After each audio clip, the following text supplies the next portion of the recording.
नमस्कार, जोहार, स्वागत है आपका डिजिटल झारखंडी समाचार में। चलिए झारखंड की आज की बड़ी और तमाम मुख्य खबरों पर बात करते हैं, पर उससे पहले आपसे छोटी सी अनुरोध है कि कृपया वीडियो को एक प्यारा सा लाइक अवश्य कर दीजिएगा, क्योंकि आपका एक लाइक करना ही हमारे मेहनत का फल होता है। तो चलिए शुरुआत करते हैं झारखंड की आज की पहली और बड़ी खबर से।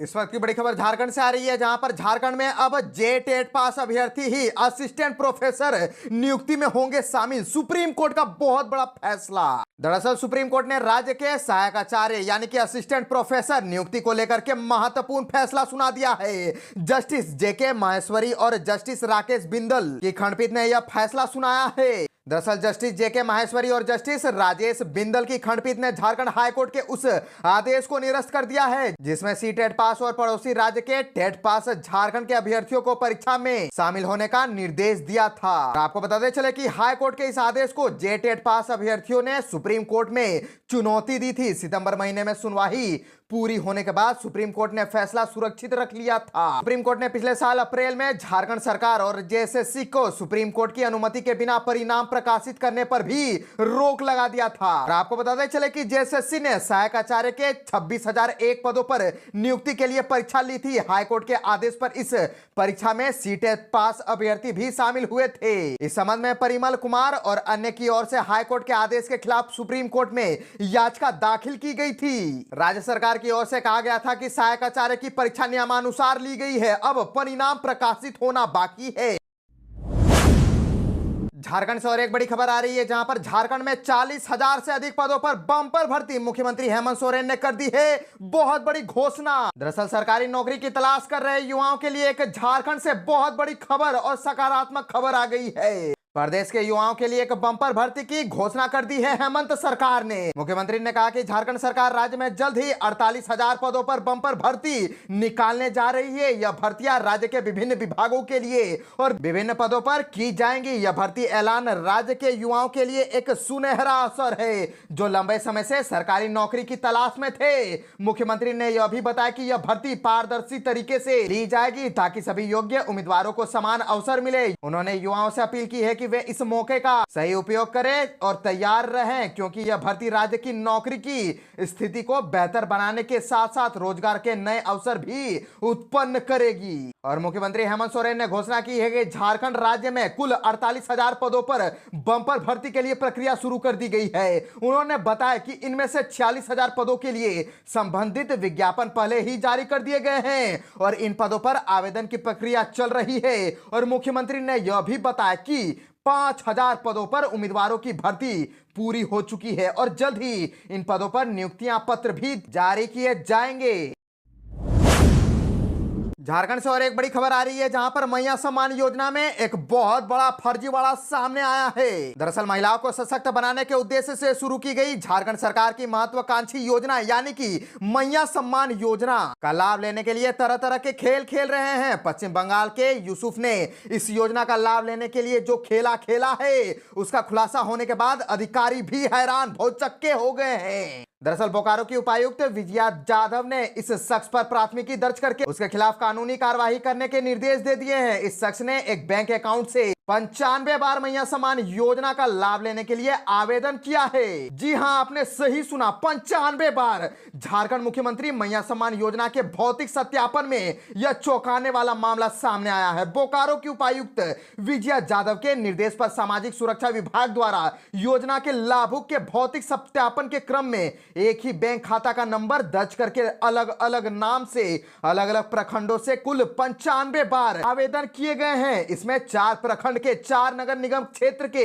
67 बार और गोमिया प्रखंड से 28 बार आवेदन किया गया है। और आपको बताते चले, इतना ही नहीं, उपायुक्त ने संबंधित खाता धारक के खिलाफ प्राथमिकी दर्ज करने का आदेश जारी कर दिया है। और उपायुक्त के निर्देश पर की गई जांच में पता चला है कि ऐसे ज्यादातर खाते इंडसइंड बैंक में ही खुले हैं। यह सभी आवेदन पलामू जिले के मेदिनी नगर स्थित सीएससी वीएलई सुमित कुमार की आईडी से भरे गए हैं।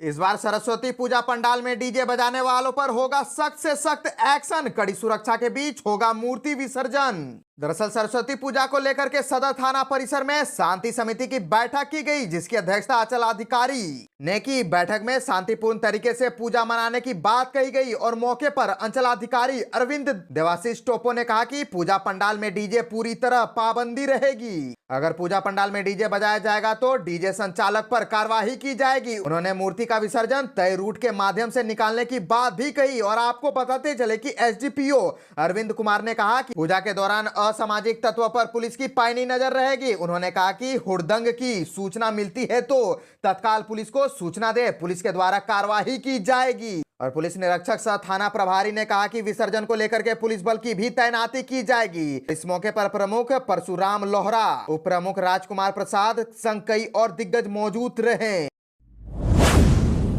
मंत्री का पदभार संभालने के बाद से ही शिल्पी नेहा तिर्की एक्शन मोड में आ चुकी है। वे लगातार विभाग के अधिकारियों से काम का जायजा ले रही हैं। इसी कड़ी में शिल्पी नेहा तिर्की ने पशुपालन निदेशालय में जीव जंतु कल्याण बोर्ड और बीज निगम के अधिकारियों के साथ समीक्षा बैठक की, जिसके बाद मंत्री शिल्पी नेहा तिर्की ने कहा कि पशु के कल्याण को लेकर के धरातल पर काम करने वाले एनजीओ के साथ बहुत जल्द एक वृहद सेमिनार आयोजन किया जाएगा। उन्होंने यह भी स्पष्ट किया है कि कृषि विभाग का लक्ष्य आने वाले समय में झारखंड को बीज उत्पादन में आत्मनिर्भर बनाने का है। और आपको बताते चले कि कृषि मंत्री शिल्पी नेहा तिर्की ने आगे कहा कि पशु से संबंधित बहुत सारी जानकारी विभाग के पास भी नहीं है, लेकिन एनजीओ की टीम लगातार इस पर काम कर रही है। जमीनी स्तर पर इनका काम दिखता भी है, इसीलिए एनजीओ के अनुभव और पशु कल्याण को लेकर के किए गए अध्ययन का लाभ विभाग लेगा। उन्होंने आगे कहा कि आज देश के कई राज्य बीज उत्पादन में न सिर्फ आत्मनिर्भर है, बल्कि वे अन्य राज्यों को भी बीज सप्लाई कर रहे हैं। वहीं झारखंड का आज भी बीज के मामले में दूसरे राज्य पर निर्भर है। और मंत्री शिल्पी नेहा तिर्की यही नहीं रुकी। उन्होंने कहा कि विभाग हर साल लाखों करोड़ों रुपए बीज खरीद और वितरण पर खर्च करती है। अभी हाल ही में विभाग की टीम ने कर्नाटक का दौरा किया था। कर्नाटक बीज उत्पादन में किसी नीति और शोध को अपना रहा है, इसे सीखने की जरूरत है, तभी बीज वितरण में झारखंड भी अपनी अलग पहचान बना पाएगा। पाकुड़ के लोगों के लिए एक बहुत बड़ी खुशखबरी, अब 7 रुपए में मिलेगा 1000 लीटर पानी, करना होगा ऑनलाइन आवेदन। दरअसल 1 दशक की प्रतीक्षा के बाद पाकुड़ की चीर लंबित शहरी जलापूर्ति योजना का लाभ जल्द ही शहर के लोग उठा सकेंगे।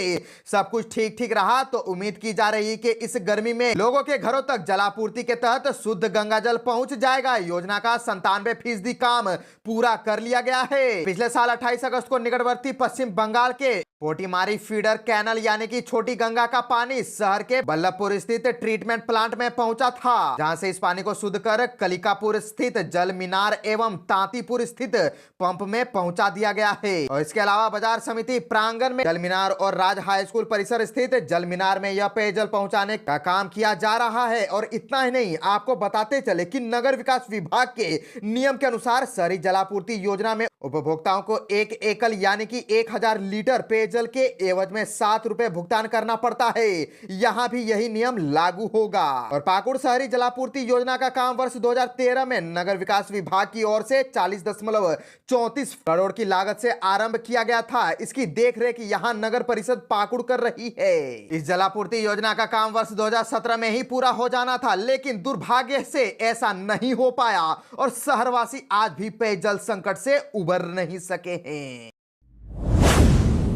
झारखंड में पीएलएफआई का एरिया कमांडर समेत 9 बरी, कोर्ट ने दिया आदेश। झारखंड में पीएलएफआई के एरिया कमांडर समेत 9 लोगों को बरी कर दिया गया है। यहां अपर न्यायायुक्त शैलेंद्र कुमार की अदालत ने साक्ष्य के अभाव में पीएलएफआई के एरिया कमांडर समेत 9 आरोपियों को बरी करते हुए कहा कि इन पर लगे आरोपों को पर्याप्त साक्ष्य नहीं है। इन पर 9 साल पुराने तमाड़ थाना क्षेत्र में मधुकान प्रोजेक्ट लिमिटेड सलगाड़ी कैंप में खड़ी गाड़ियों को आग के हवाले करने का आरोप है। पीएलएफआई के एरिया कमांडर मंगल पांडे उर्फ भीम महतो उर्फ संतोष कुमार, भोला महतो, जीतलाल महली, तुलसी पाहन समेत 9 आरोपियों को पर्याप्त साक्ष्य के अभाव में बरी किया गया है।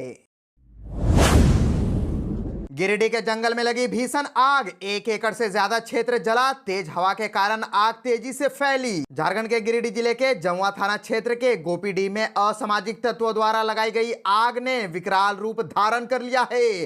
तेज हवा के कारण आग 1 एकड़ से अधिक क्षेत्र में फैल गई है, जिससे पशुओं का चारा चपेट में आ गया। आग से निकल रहे घने धुएं ने आसमान को धुंधला कर दिया है, जिससे पर्यावरण पर प्रतिकूल प्रभाव पड़ रहा है। स्थानीय ग्रामीण इस विनाशकारी घटना के पीछे के दोषियों की तलाश में जुटी हुई है। पिछले वर्ष भी इसी स्थान पर आग लगने से धान की फसल पूरी तरह से नष्ट हो गई थी। स्थानीय लोगों का कहना है कि प्रशासन की ओर से समय पर कार्यवाही न होने के कारण ऐसी घटनाएं बार बार होती है।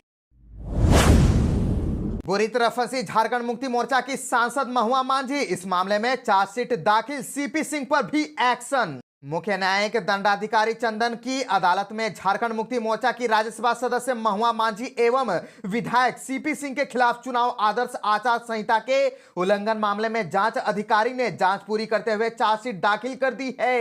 अदालत ने सभी की उपस्थिति के लिए 15 फरवरी की तिथि निर्धारित की है। प्राथमिकी संजीव कुमार गुप्ता की शिकायत पर रांची अंचल के तत्कालीन सीओ मुंशी राम ने हिंदी पीढ़ी थाने में 7 नवंबर 2024 को प्राथमिकी दर्ज कराई है। सहायक निर्वाची पदाधिकारी मुंशी राम ने आवेदन पत्र में आदर्श आचार संहिता के उल्लंघन से संबंधित विवरण दिया है, जिसमें कहा गया है कि चुनाव के दौरान हिंदी पीढ़ी थाना के बुधिया बागान मोड़ तक लगे सरकारी बिजली के पोल एवं मारवाड़ी कॉलेज की तीसरी गली के बीचों बीच झारखंड मुक्ति मोर्चा एवं भाजपा प्रत्याशी का पोस्टर बैनर पाया गया था। और आपको बता दें कि 2024 में झारखंड विधानसभा चुनाव में रांची विधानसभा सीट व सीपी सिंह ने बाजी मार ली थी, जबकि महुआ मांझी को करारी शिकस्त मिली थी।